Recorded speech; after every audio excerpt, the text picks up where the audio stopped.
And I'd like to welcome Mr. Ernest Saadiq Morris to the microphone. Thank you, council members. My name is Ernest Saadiq Morris. I am an attorney, civil rights attorney, also director of urban youth justice.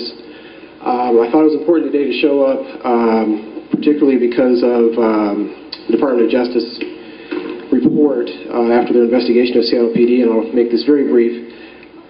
I understand that we still have a long ways to go in this process in terms of determining how we're going to deal with the information that was revealed by this report.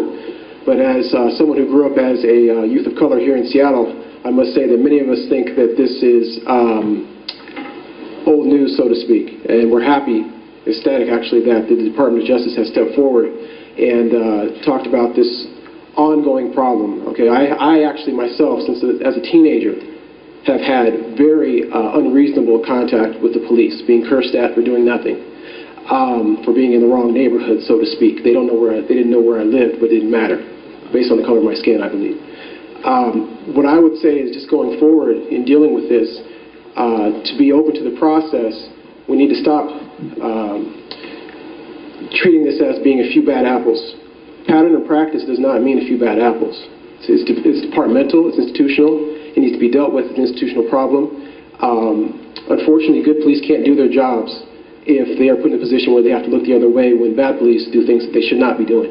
And as someone who actually is an advocate for youth, disadvantaged youth, particularly youth of color, I would say the school-to-prison pipeline starts with the disproportionate minority contacts of youth with police in the manner in which those contacts are conducted.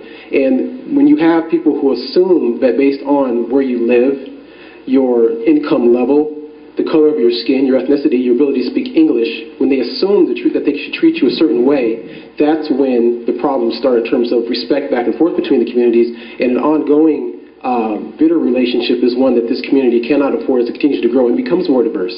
The fact of the matter is, it still is a majority white community. However, the minority communities are growing. We expect to be treated in the same manner and with respect, and I would appreciate that we go forward in looking at the DOJ investigation not as something as some burden, but an actual opportunity to start with a clean slate and move forward together as a whole community, a community that's trying to heal. Thank you very much for your time. Thank you very much, Mr. Morrison. Thanks for coming down, even though the weather was a little preventative. Thanks for that commitment.